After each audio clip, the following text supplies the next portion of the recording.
Good day, everyone. Welcome to Lecture 8 of this course on Computer Organization and Architecture.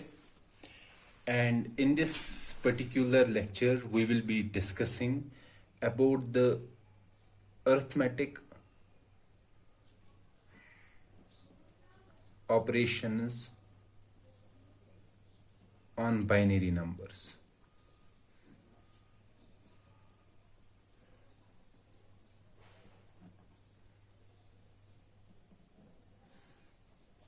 Okay, arithmetic operations on binary numbers. So what are the arithmetic operations? So arithmetic operations include addition, subtraction, multiplication, and division. So these are the operations that we have to discuss on binary numbers. Not only this, we will also see the circuits, some of the circuits that are used to perform these operations. Okay. So why we are discussing about these operations? We know that in our previous lectures, that is lecture 6 and 7, we discussed how computers represent fixed point numbers and floating point numbers. So we discussed that in our lecture 6 and 7. We discussed how how fixed numbers are represented in binary and how floating point numbers are represented in binary. Now we will discuss, after storing these numbers in the memory, how our computer is able to perform arithmetic operations on these binary numbers. So first we will discuss these arithmetic operations for fixed point numbers. Then we will discuss these arithmetic operations on floating point numbers. Okay. And in this particular lecture, that is lecture 8, we will discuss these operations, arithmetic operations on fixed point numbers. Okay. So let's come to the first part. So what is the first part? The first part is addition. Remember that we will only discuss here first fixed point numbers, addition of fixed point fixed point binary numbers. Okay. So in addition, we will first discuss how to perform addition of 2 bits. Addition of 2 1-bit numbers. 1-bit numbers. Okay. How to perform addition of 2 1-bit numbers. So that means I have 2 numbers. Let's say one number is A, another number is B, and both these numbers are of 1 bit only. Okay. So when I perform addition of these 1-bit numbers, we will get 2 outputs. One output is carry, another output is sum. Okay. So for A, the possible values are both are 0, both numbers are 0, 0, 0 and 0. Another possibility is first is 0, second is 1. The third possibility is first is 1, second is 0. And the last possibility is first is 1, second is 1. Okay. So in this particular case, when both are zeros, carry is 0, sum is 0. When A is 0, B is 1, carry is 0, sum is 1. When A is 1, B is 0, carry is 0, and sum is 1. When both are 1, then carry is 1 and sum is 1. Okay. So this is the truth table for performing addition of 2 1-bit numbers. And from this truth table, you can create a Boolean function. So for Boolean function, we can see that sum is equal to A complement dot B plus B complement dot C. And our carry will be equal to A dot B. Okay, so this you might have done in your digital logic course, so I won't be discussing this how it is a complement dot b. You can sort it out. Or this is also equal to a exclusive or b. Okay, so you can design a circuit from this. So if we have this Boolean function, from the Boolean function you can design a circuit for adding two 1-bit numbers. So what will be the circuit? The circuit will be like this. So we have two inputs. So what are our two inputs? One input is A, another input is B. These are our two inputs. So we will take these two inputs. We will give a NOT gate. So NOT gate will give us A complement. And here also we will perform a NOT gate. NOT gate will give us B complement. Now we have to perform first. So what is the function? The function is A complement dot B. So let's design a circuit for A complement dot B. So it will be like this. AND gate here. So the output will be A complement dot B. Likewise here also we have to do B complement dot A. So that will be this one. A dot B complement. Then we have to perform OR of these two. So OR of these two will give us A complement dot B plus A dot B complement. So this is also our sum. Okay. And for the carry is A dot B. So that means we will need an AND gate here. So it will be A dot B. So which is our carry. So this is a circuit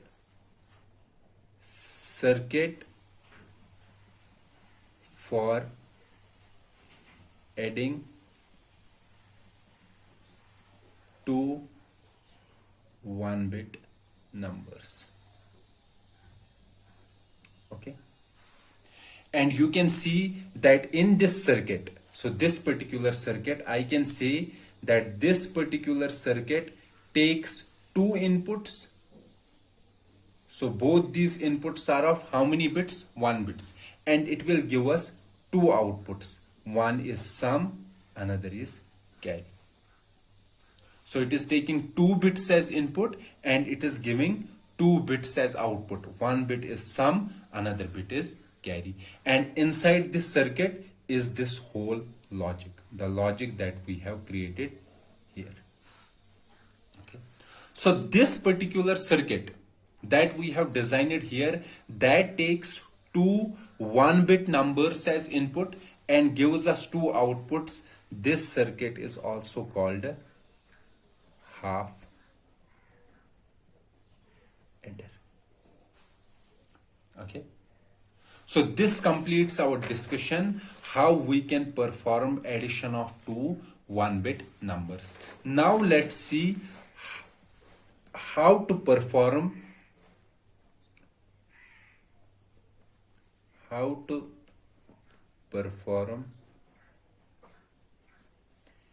addition of three 1-bit numbers.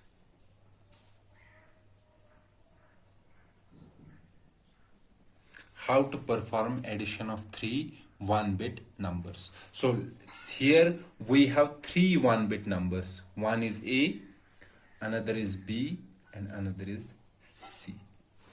This is also called a C in. Okay, or we can represent C. And output are 2 bits. S, again S and C. C is carry, or it is also written as C out. Okay. So let me make a truth table for this. So the truth table for this particular case will be like this. I will make the truth table. So it will be, so how many inputs are there? So there are 3 inputs, A, B and C in. These are the three inputs. And what is the output? Output is C out and sum. Okay. So these are our inputs. So what are the possible values? The possible values are these. I will write the possible values here.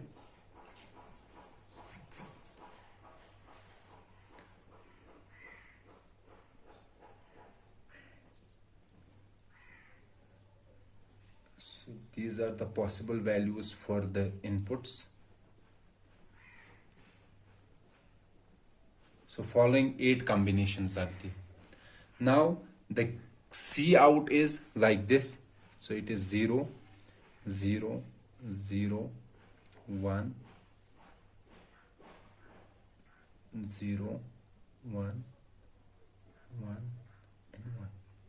And sum is 0, 1, 1, 0, 1, 0, 0, and 1. Okay. So this is the complete truth table for performing addition of 3 1-bit numbers. So from this truth table, you can create a Boolean function. So for sum, it will be equal to, the sum will be, so if I am going to write it down, it will be A dot B complement dot C complement, C in complement. So we have written it C in. So why it is written as C in, we will discuss it later on. Plus A complement dot B complement dot C in plus A complement dot B dot C in plus A dot B dot C in. This is for sum. Or you can also write it, this is equal to A exclusive or B exclusive or C in. Okay. And for carry, the carry C out will be equal to A dot B, A dot B plus A dot C in plus B dot C in. Okay, so this is for carry out. So if we design a circuit, so you can design the circuit on your own. So let me make a simple circuit here using the exclusive OR gates. So I won't use AND and OR gates. I will use exclusive OR gates. But it is your job to design the circuit using AND and OR gates. Okay, so let me design using exclusive OR gates. So how many inputs are there? 3 inputs. A, B, and C in. Okay, so I have to perform, so let me make an exclusive OR gate here. So it will be A exclusive OR B. Then I have to use another exclusive OR gate here. It will give me A exclusive or B exclusive or C in, and this will be our sum S bit. Okay, fine. Now this is a circuit for sum. Likewise, we can create a circuit for carry out. So carry out will be, so let me make a circuit here. So let's use AND. So it will be A dot B. Okay, another one here. Let's say it is C in and B. It will be B dot C in, and another one here. One is C in and another one will be, sorry, this is A dot C in. So B will be from here. Okay, so it will be B dot C in. So these are our 3, 2, 3. Then we have to perform plus. plus means OR gate. Okay, so this will be our A dot B plus A dot C in plus B dot C in, and this is our C out. Okay. So this is our circuit for doing the addition of three 1-bit numbers. So I can write it like this, for example. So this is our circuit. So this circuit is taking three inputs, three 1-bit inputs, A, B, and C in, and it is giving two outputs, sum and C out. Okay, and inside this circuit we have this complete circuit that we designed here.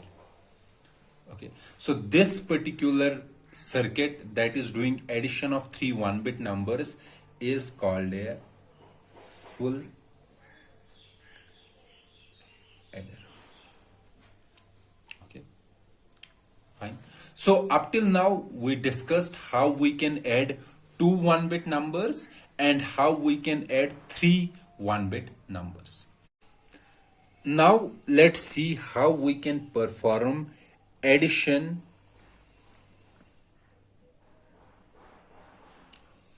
of two n-bit numbers. Okay. But before discussing this, you have to remember that we are discussing this addition where we assume that every number is represented in 2's complement. So that means we are considering 2's complement representation. Why we are considering 2's complement representation? It is because that in every computer, almost every computer that is used today, those computers are using 2's complement method to represent the numbers. So let's say I have two numbers A and B, and these are of 2-bit, these are n-bit numbers. N-bit numbers means that this has n bits. So what will be it is n bits? N minus 1, n minus 2, A2, A1, A0. So A0 is the least significant bit. Then we have A1. A1 is the second least significant bit. And An minus 1 is the most significant bit. Likewise for B, we have n bits like this.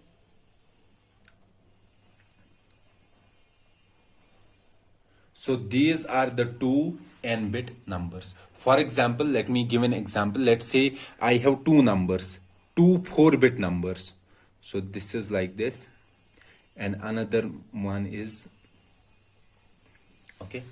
These are two 4-bit numbers, and I have to perform addition of these two 4-bit numbers. How will I perform the addition? So let's see.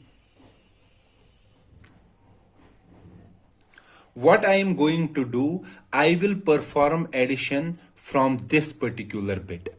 So here I will perform addition bit by bit. So here I have to do what operation? I have to do addition of two 1-bit numbers. Okay, so these are two 1-bit numbers. So 0 plus 1 is 1. Okay, then next is there any carry from here? So there is no carry. So that means there is no carry. So that means carry is 0. So from the second position, second bit, so I have to perform addition of three 1-bit numbers. So these are three 1-bit numbers. Okay, so performing addition of three 1-bit numbers will be 0 plus 1 plus 1. That is 0, and carry is 1. So here carry is 1. So here again I have to perform addition of three 1-bit numbers. So it is three 1-bit numbers. 1 plus 1 plus 1 is 1. Carry is 1. So here again we have a carry. Okay. So again I have to perform addition of three 1-bit numbers. So it will be 1 0 0. That is 1. Carry is 0. So this is our final output. this one. So you can see that in this particular scenario, or in this particular case, what is happening, that in the first position we have to perform addition of two 1-bit numbers. Okay, two 1-bit numbers. So for performing addition of two 1-bit numbers, I will require half adder. Okay, then I have to perform addition of three 1-bit numbers. For performing addition of three 1-bit numbers, I will require a full adder. Then again, for performing addition of three 1-bit numbers, I will require again a full adder, again a full adder. Okay, so that means whenever I have to perform addition of two n-bit numbers, so two n-bit numbers. So how will I performing addition of two n-bit numbers? So I will take a half adder first, half adder, and to this half adder I will give two inputs. One will be A0, so this A0, this one, least significant bit, A0 and B0. What will be the output? The output will be, it will give me the sum S0, S0, and it will also give carry C0. Now you can see that this carry is given to the second one.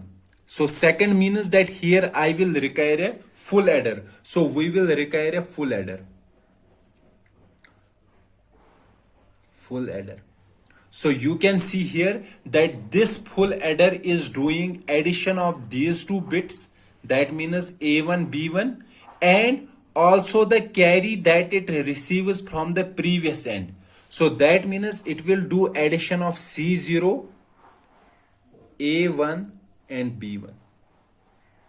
And what will be the output? The output will be S1. Okay. Likewise, from this full adder, we will get a carry also, because the output is carry also, that is C1. That will again go to another adder, that will be a full adder. It will do addition of A2 and B2. It will give output will be S2 and carry out will be C2. So let's say it is only 4-bit number. So here we were considering n-bit number, let's say only 4-bit number. 4-bit number means that here we will have the final bit, that is A3 and B3, and output will be S3 and C out, or C3 it is also called. So the final sum will be S3, S2, S1, S0. So this will be our final sum. So you can see that for adding two 4-bit numbers, we require one half adder and three full adders. Okay. Likewise, for adding two n-bit numbers, we will require one half adder and n minus 1 full adders. Okay. So you can see here that this carry, the carry is, so first we have to perform addition of these two. Okay. Then only we can perform addition of these two. So let's say there are n bits. So that means first we have to perform this operation. Then we will perform this. Can we perform these operations in parallel? No. Why? Because this circuit in output depends upon the output of this particular circuit. So that is why we cannot perform these two operations in parallel. Likewise, this particular operation can be performed only when we completed this one. So if it takes one step, so it will complete in one time. it will complete in second time, it will complete in third time, it will complete in, it will complete in third, it will complete in fourth. Likewise, if we have n bits, so that means for n bits, the time complexity of this particular circuit will be order of n. Okay, so that means it will take n operations to complete this addition. So this particular adder, so this adder, which is performing addition of n bit numbers. And how it is performing addition of n bit numbers? It is first performing addition of least significant bits. Then the carry generated is given to a full adder that is performing the addition of second two 1-bit numbers. Likewise, this carry propagates in the forward. So we can say that the carry ripples here from one circuit to another circuit. So that is why this adder is also called ripple carry adder. And you can see that this particular circuit, how much time it takes. Let's say half adder takes th time and full adder takes tf time. So what will be the time taken by ripple carry adder to add n bit numbers? The time taken will be is equal to th plus n minus 1 tf, because we will require one half adder and n minus 1 full adders. Okay, and the complexity of ripple carry adder for adding two n bit numbers is order of n. Okay, so this is all about the ripple carry adder. But you have to keep in mind that using an adders, whenever we are using adders means that when we are adding two numbers, so there is a possibility of overflow. What is the meaning of overflow? Overflow means that if I am doing addition of two 1-bit numbers, okay, two n-bit numbers. Let's say I am doing addition of two 4-bit numbers. So what is the maximum range of two 4-bit numbers in 2's complement? The range is minus 2 raised power n minus 1 to plus 2 raised power n minus 1 minus 1. So this is the range. Okay. Now if I am doing addition of two 4-bit numbers and the output is, let's suppose this is my output sum. So sum is also stored in 4-bit number. So if this number comes outside this range, what does that mean? Let's say this is 7, this is 6, this is 5. Okay, so let's say we are representing these in 4-bit numbers. So what is the range in 4-bit numbers? So what is the range for representing numbers using 4 bits? The range is minus 8 to plus 7.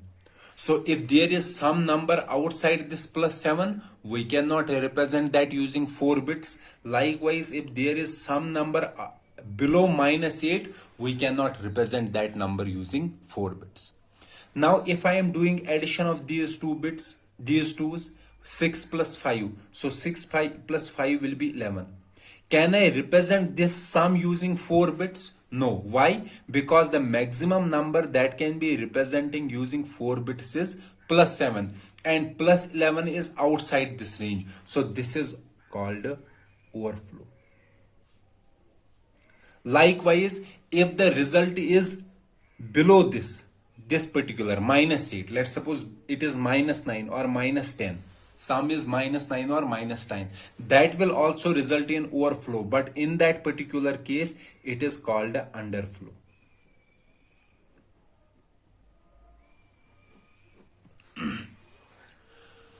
So that means when we are doing addition of two numbers, there is a possibility of overflow, or we can say underflow. And how can we determine overflow? So how can you determine that there is an overflow when you are doing an addition? Okay, how to determine? So let me write here how to determine overflow.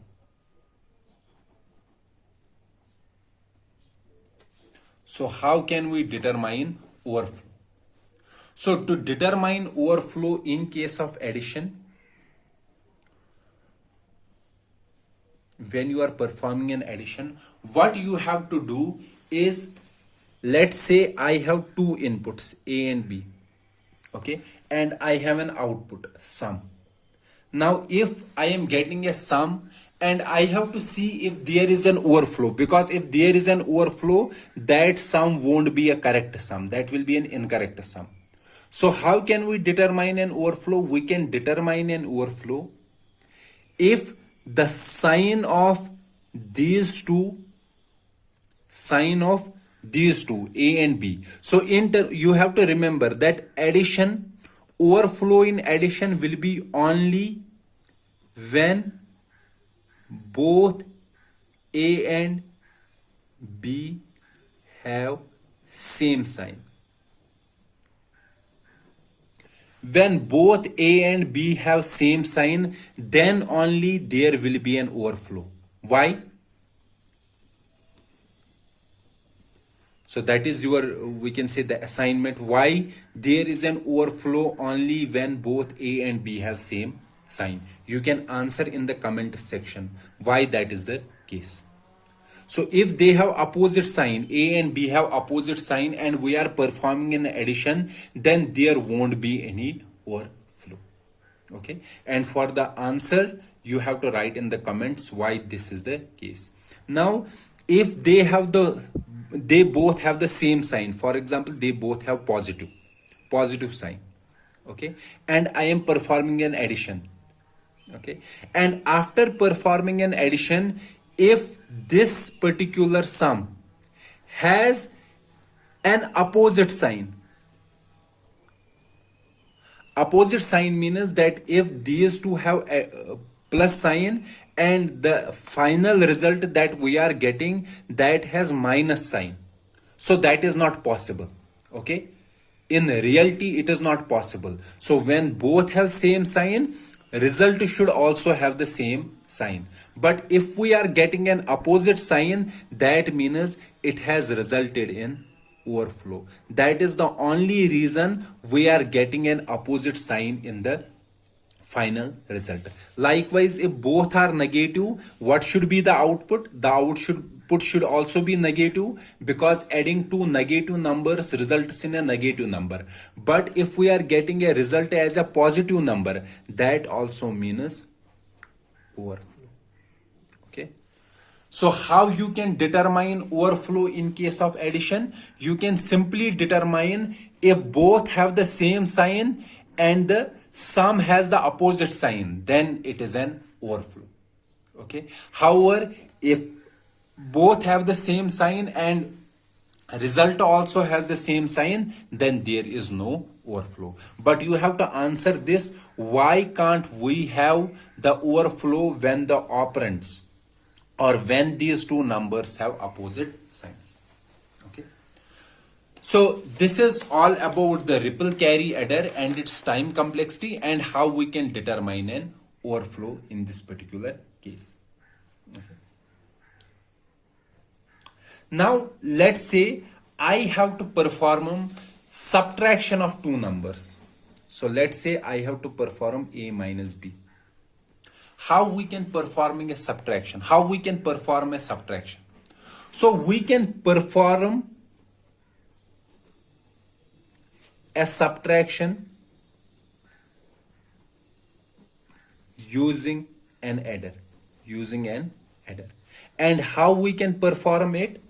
We can easily perform it by this. So we have A, then we have to do minus B. A minus B. We can write it like this: A plus minus B. Okay. Or I can say that if it is 5, it is minus 6. So we can do 5 plus minus 6. Okay.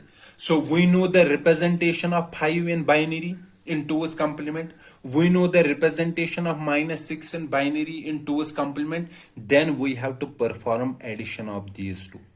Okay. And this addition can be performed using an adder. Okay. So it is an easy scenario. So you can perform subtraction using an adder.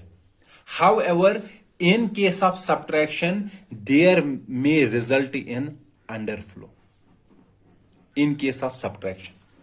So underflow can happen in case of subtraction. It can happen in case of addition as well, but let's see for the subtraction.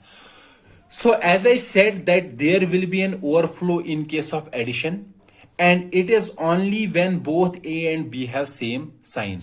Likewise, we can have an underflow in case of subtraction.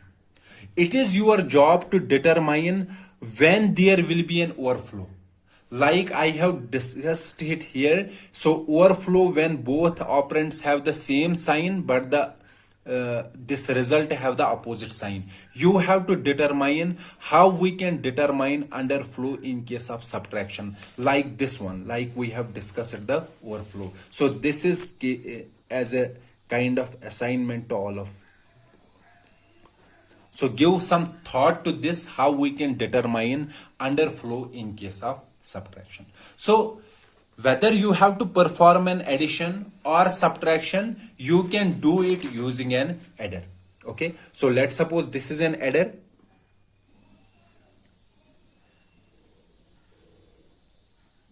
So let's say this is an adder performing addition of two n-bit numbers. Okay. Now, before this adder, I will add, so let's say these are the two inputs A and B. So these are my two inputs A and B. Okay. And there will be another bit OP. OP is operation. Okay.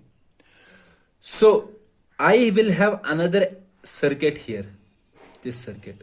It is taking two inputs. One is B, another is OP. So this OP is a 1-bit number. It is 0 or 1. It will be 0 if I have to perform addition. It will be 1 if I have to perform subtraction. Okay. So this A goes input here and here will be an output. So this circuit, this particular circuit, the output of this circuit, output is B if OP is equal to 1, OP is equal to 0. OP is equal to 0 means that I have to perform addition. So output will be B here. So this adder will perform A plus B. Okay, so we will get A plus B. And output will be is equal to minus B. Minus B means 2's complement of B. So output will be 2's complement of B if OP is equal to 1. So that means this circuit will give minus B, and this adder will then perform A plus minus B. That will be same as A minus B.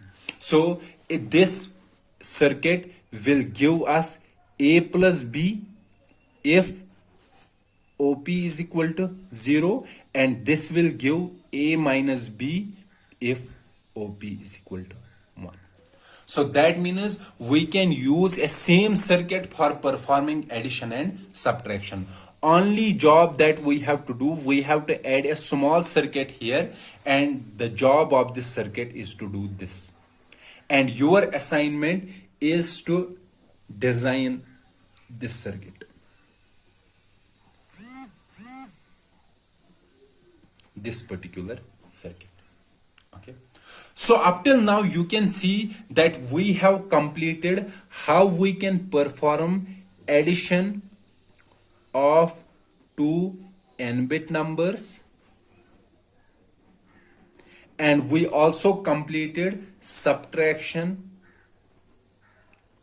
of two n-bit numbers. Not only this, we also discussed how to determine overflow and underflow. So overflow, I have discussed it in detail. Underflow, it is your job to discuss it or to understand it, how we can determine underflow. Okay. Also, we discussed one adder here that is called ripple carry adder, and we said that the time complexity of this ripple carry adder is order of n. So let's see, can we have a faster adder?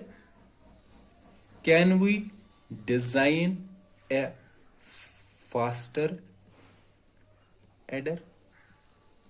Is there possibility of having another adder that is faster than ripple carry adder? That means that has complexity lesser than order of n. The answer is yes.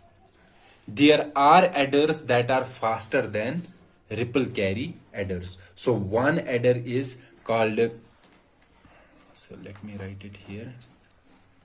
One adder is carry save adder. Okay, and another is carry propagate error.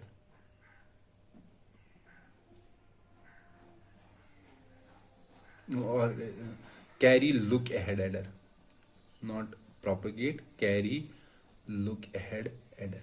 So this is also written as CSA, carry save adder, and this one is also written as carry look ahead adder, CLA. So most of the students may have discussed these adders, carry look ahead adder or carry save adder, in their previous in the digital logic course, but we won't be discussing these adders in great detail here. We will only discuss one of the adder here, that is the carry look ahead adder. If you have time, or if you have if you have not addressed these adders in your digital logic course, sorry, this is not carry save, but this is carry select adder. Okay, so if you have not discussed these adders in your digital logic course, then please go through these adders, but we will discuss this carry look ahead adder here.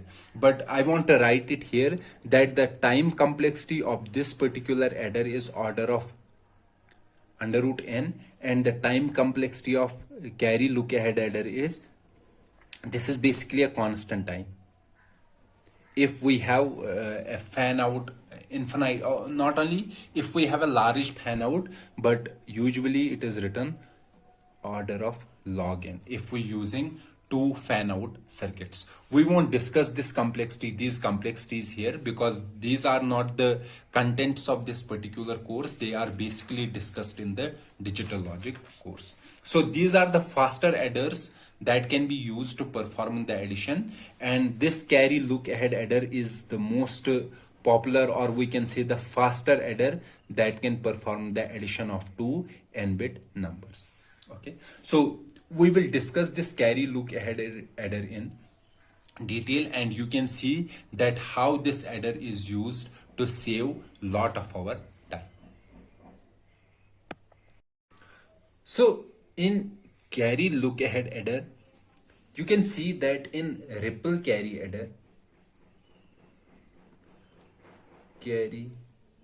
adder, what was the main issue? The main issue that for the next full adder, it has to wait for carry generated by previous adder.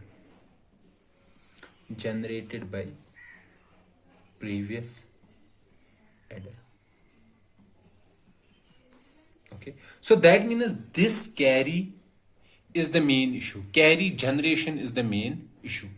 If we are able to generate the carry without depending upon the previous adder, then our problem is solved. So what I mean to say, so for example here you can see, let me show you the ripple carry adder. So this was the ripple carry adder here. So this full adder it depends upon the carry generated by this half adder. This full adder, it depends upon the carry generated by C1 generated by this full adder, and this carry C2, it, or we can say this full adder, this one, it depends upon the carry, this C2 generated by this particular full adder. Now let's see, let me simplify this. How I can simplify? Let's do following. So we will change the carry generation. So let's take, what is the initial carry? Initial carry is C is 0. Okay, so that means if we consider this half adder as also as full adder, then it is initial carry is 0, because initially the carry bit is 0. Okay, so let's say I have to generate this carry, this C0. Who was generating this carry? This full adder. Okay, so how this carry is generated? This particular carry, when will be this C0 is equal to 1? This will be 1. This C0 will be 1. If both these are 1, that means A0 dot B0 is 1. That means both are 1. Okay, or what is the other condition? The other condition, if this C in, the carry in is 1, and what is the other thing, and A0 is 1 or B0 is 1. Okay, so if A0 is 1 or B0 is 1, so they both can also be 1. That is handled by this particular case. When both are 1, this will be 1. And in OR, if one is if one among the two quantities is 1, then entire it will be 1. So we can say if A0 exclusive or B0 is 1. Okay, so if one among these two is 1, then and C in is also 1, it will also result in carry generation. So we can write C in A0 exclusive or B0. Okay, so what is this C in here? In the first scenario, so this is for C0. C0 will be equal to A0 dot B0 plus C in dot, or we can say and A0 exclusive or B0. So what is this C in initially? C in initially is 0. So it will be C0 is equal to A0 dot B0 plus C in. What is C in initially? 0 dot A0 exclusive or B0. So that means this C0 will be equal to A0 dot B0, 0 dot, this will be 0. So C0 will be this. Okay, fine. Now let's consider C1. When will be C1 equal to 1? This C1 will be equal to 1. If A1 and B1 is 1, that means A1 dot B1 is 1, or plus, or means plus. Or if C0 is 0, C0 is 1, C0 is 1, and 1 among these is 1. Either A1 is 1 or B1 is 1. Okay, so that means A1 exclusive or B1. Because A1 exclusive or B1 will be 1 if 1 among these is 1. Okay, now somebody will say that if both these are 1, A1 is 1 and B1 is also 1, it will also result in carry generation, but this will result in 0. So how will we handle it? That is handled by this particular case. Okay, so C1 will be is equal to A1 dot B1 plus C0 dot A1 exclusive or B1, and I can write A1 dot B1 plus C0. What is C0? C0 is A0 B0. A0 dot B0 A1 exclusive or B1. Now you can see that in ripple carry adder, this C1 to generate this C1, this full adder has to wait for this particular adder. However, here, this C1, the C1 that we are generating here, does it has to wait for anything? No. Why? Because A1 is available, B1 is available, A0 is available, B0 is available, A1 is available, B1 is available. So we can generate C1. It does not has to wait for anyone. But in ripple carry adder, to generate C1, we have to wait for the previous full adder. Okay. Now let's come to C2. Likewise, let's come to the generation of C2. Okay. When will be this C2 is equal to 1? This particular C2. So C2 will be 1 if A2 is 1 and B2 is 1. That means A2 dot B2 is 1. Or C1 is 1. That means C1 is 1 and 1 among these two is 1. A2 and B2. Okay. So I can simplify it. It will be A2 dot B2 plus C1. What is C1? So we have calculated C1 here. What is C1? It is A1 dot B1 plus A0 B0, then A1 exclusive or B1. So this is my C1, then dot A2 exclusive or B2. So this will be C2. So you can see here in the ripple carry adder, to generate C2, it has to wait for C1. C1 means it has to wait for this full adder. And this full adder has to wait for this full adder. But in this case, we can generate C2. Does it have to wait for anyone? No. Why? Because A2 is available, B2 is available, A1, B1. These bits are already available. Okay. So C2 does not have to wait for anyone. So that means you can see the general formula is Ci. Okay. Or Ci plus 1. Carry in the I plus 1 stage. It will be equal to AI plus 1 dot BI plus 1 plus CI. CI means previous. For example, here C1 is the previous. CI then AI plus 1 exclusive or BI plus 1. Okay. This is the case. And it can also be written as Ci plus 1 is equal to this one, this is written as Gi, I plus 1 plus Ci, and this is written as Pi plus 1. Or in general, I can write it Ci is equal to Gi plus C in Pi. And what is this Gi? Gi will be equal to AI dot Bi and Pi is equal to AI exclusive or Bi. So this is called generate function.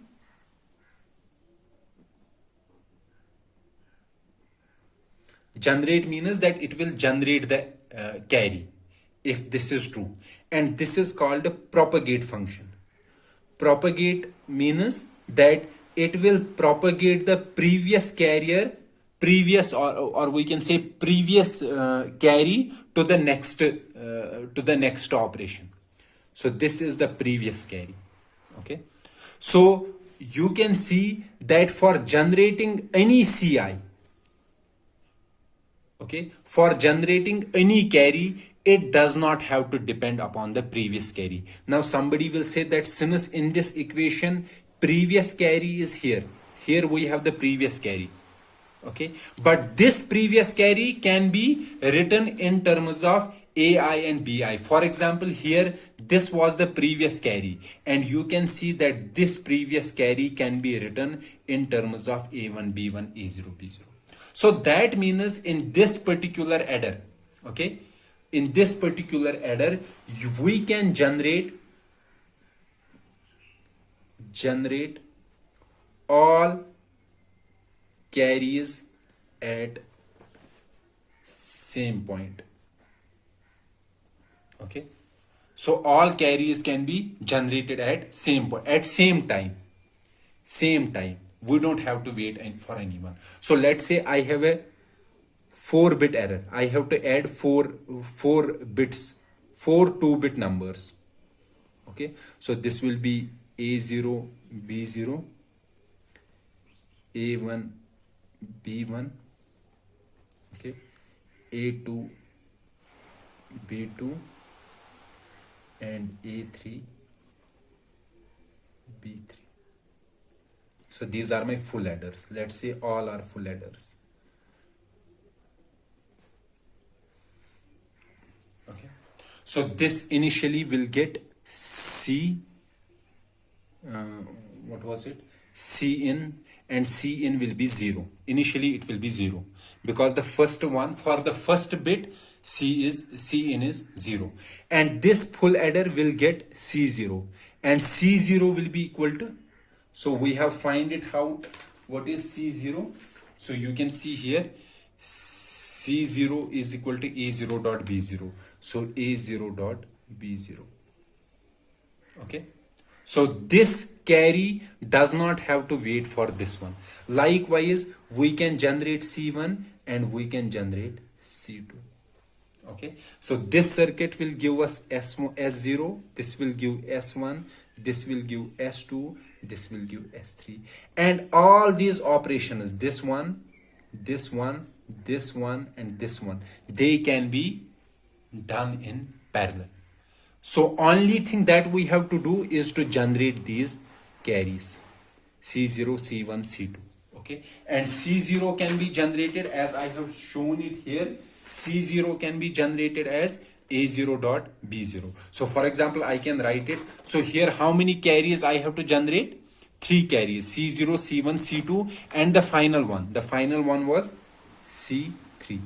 And how we can generate? We can generate it using this particular formula. Ci will be is equal to Gi plus Pi Cin. Okay, so let's generate C0. C0 will be equal to G0 plus P0 dot Cin. So what is the Cin here? The first case, Cin is 0. So Cin is 0 dot 0. So it will be C0 is equal to, we know that Gi is equal to Ai dot Bi, and Pi is equal to Ai exclusive or Bi. Okay, so we can write G0. What will be G0? A0 dot B0, and P0. So P0 dot 0 will be 0, so we won't write it here. So C0 will be A0 B0. So C0 is there. Now so this is C0. Now let's go for C1. So C1 will be G1 plus P1 plus Cin. What is Cin? Cin is C0 is equal to G1. What is G1? G1 will be A1 dot B1 plus P1. What will be P1? P1 will be A1 exclusive or B1 and dot C0. What is C0? C0 is A0 B0. So this is C1. Okay, now let's come to C2. C2 will be G2 plus P2 C1. Okay, so C2 will be is equal to G2. What is G2? G2 is A2 dot B2. And what is P2? P2 is A2 exclusive or B2 and dot is C1. So what is C1? C1 is A1 dot B1 plus A1 exclusive or B1 dot A0 B0. Okay, so this is C2, and the last one is C3. Now C3 will be is equal to G2. This is C2. C3 will be G3 plus P3 plus previous. What is previous? C2. So C3 will be is equal to G3. G3 is A3 dot B3 plus P3 will be A3 exclusive or B3 dot C2. What will be C2? C2 is this one. So you will rewrite this one here. Okay. So all these carries C0, C1, C2 and C3, they can be generated all at the same time because all the quantities that are involved in generating these carries, they are available initially. So that means no carry has to wait for the previous carry. So in this particular adder, which is called a carry look ahead adder, you can see that carry are generated parallelly using this generate and propagate functions. So this is our carry look ahead adder, and you can see that in this adder it takes order of one time, that is constant time. Okay, but you can see that, for example, for this particular circuit or for this particular domain, to generate a carry we have to perform this operation and these operations. So if we have gates with higher fan outs, okay, or we can say gates with multiple inputs that can receive multiple inputs and can provide multiple outputs. Okay, so those gates will be able to generate these carries in constant time. However, if we limit the fan outs of these gates, then it may take order of log n time. But we don't have to discuss it in detail, why order of 1 and why order of log of n, because it is out of scope of this particular course. You have to discuss this in the digital course. So this was all about the carry look ahead adder. So with this, I will stop this particular lecture here, and we will continue the discussion how to do the multiplication and division with the floating with these fixed point binary numbers, and we will discuss the different algorithms for performing the multiplication and division in our next lecture. So let's stop this particular lecture here and let's meet in the next lecture. Till then, goodbye.